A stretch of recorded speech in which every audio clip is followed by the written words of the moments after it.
Saying that it's freezing would be an understatement. There was a rumble, and the next thing we know, we're being swept up in this mass of sliding snow. There were 8 of us. There's 6 of us now. We found Dustin when we saw the red of his jacket poking up from beneath the white cascade that had engulfed us all. We dug all around him, calling his name in hopes that he could just hold on a little longer. I almost wish we hadn't, because when we finally reached him, his body was so contorted that while he was on his stomach, his head was still turned to look up at us. His face was still frozen in fear. Ryan vomited, and I would have too if I wasn't in complete shock. We covered him back up and marked his spot with a stick and some torn cloth. We never did find June. Thankfully, our backpacks had stayed with us through the tumbling, and we had each packed some small snacks and bottles of water. We were so sure that a rescue team would be coming any minute that they would hear about the avalanche and immediately sound out aid. I guess we'd forgotten that we had chosen a route that was advised against for that exact reason. But it was Max's birthday, and that's where he wanted to go, so we went. It had been ages since we'd heard of any mishaps on this trail, so we thought it would be okay. We thought the warnings were just from an outdated incident. We were so wrong. In the first few hours after everyone who'd made it out found each other, we would trek to the woodline, not far from where the site of the incident, so that it wouldn't be hard to spot us if rescue flew overhead. As the hours passed and the sun started to set, it became a harsh reality that there was no rescue coming. Juliet couldn't stop crying, and I remember just sitting quietly at her side, worried that she was going to dehydrate herself. Max couldn't stop pacing. Eli was staring out across the snow. Eric had stormed off in despair that we couldn't find June, and Ryan was holding my hand in his, at least as much as you can hold hands in the thick gloves we were wearing. I must have started shaking because he put his arm around me and pulled me in tighter. Maybe he was just happy we weren't experiencing what Eric was experiencing. As night came, we all huddled together as temperatures dropped even further.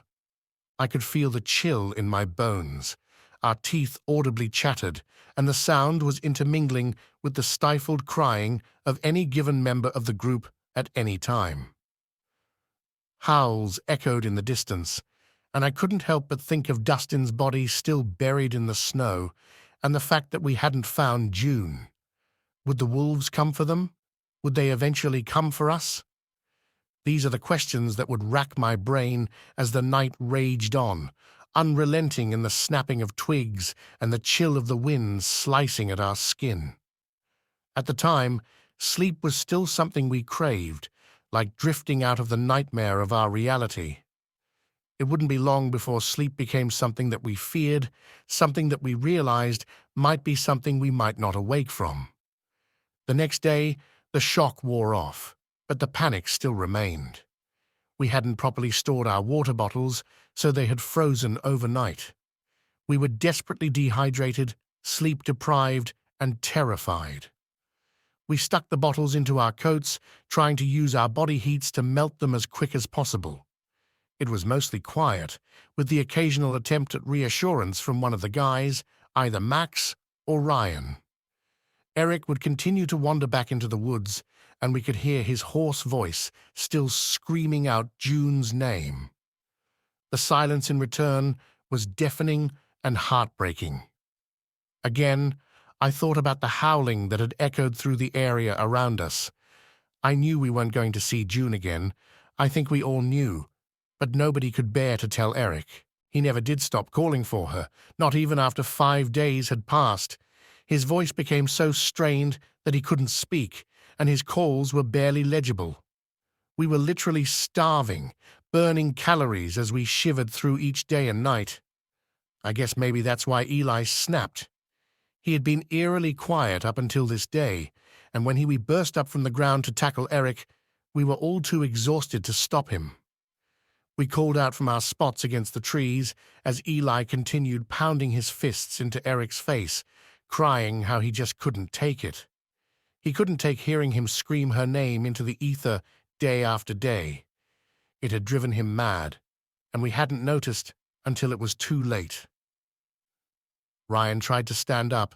I felt his muscles tense against me, but I wrapped my hand around his arm before he could move any further. The air was still when Eli's blows finally came to an end. Max and Juliet were across from Ryan and I, and we all looked at each other, not knowing what to do next. The red of Eric's blood turned a shade of pink as it seeped into the snow, and Eli's breathing was ragged as he was still poised over top of him. He continued panting as he looked around at each of us, huddled against one another, looking at him in horror of what he'd done. Something in his eyes told us not to move a muscle. It was unhinged, glaring, and starved. Max gently called out his name as tears silently slid down Juliet's face. Slowly, Eli would come back to us, but when he looked down at what had he done, it was too much for him to take. He was fragile. We all were, but we were all friends, and we were supposed to stick together. What came next still haunts me more than anything else. Eli had broken, and there was no fixing him. He was past the point of no return. That's what we would tell ourselves after we watched as he struck his own head with a rock until he collapsed, his body laid still next to Eric's. We were running low on water and only had 1 or 2 bites left of the protein bars we had rationed out. We were too weak to move their bodies, so instead we moved to the tree line on the other side of the avalanched path, averting our eyes as we passed by the stick that marked Dustin's resting place. The howls played once more in my mind as I thought about them laying there, exposed, but there was nothing we could do. With only 4 of us left, huddling for warmth became less and less effective, especially with the snow soaking into parts of our clothing. Max and Ryan would do everything to start a fire, and at one point they had even managed to get a spark that evolved into a flame. It was the most joyous minute of our time. Sometimes I wonder if that minute of warmth is what pushed me through to the end. I had tried to pull my gloves off to look at my fingers, but I realized quickly that the gloves were frozen to my fingertips. Even through the numb of the cold, I could feel that the skin tugged with every pull of the glove. I kept repeating over and over in my head that I was not going to die here, that I was going to live and go home and hug my mother. I repeated it so much that I started saying it out loud, rocking to keep warm. Juliet did nothing more than mumble ever so often, though her words had stopped making sense and never reached beyond a whisper. It was at this point that Max and Ryan decided they needed to try and find help. They wobbled as they stood, and I pleaded with Ryan not to go, desperately memorizing the blue of his eyes. It would only serve to become another haunting memory. They didn't return. Juliet became totally silent as the day passed, and I huddled against her. I almost didn't notice when she took her last breath. The shuddering of her body mimicked the shivering. Night fell, and there was no one left but me and the wolves. I closed my eyes as I listened to the crunch of their paws in the snow, thinking that was it. I surrendered to it. Just as soon as I had, there came a burst of light in my face. Walkie-talkie static and voices surrounded me. We found them.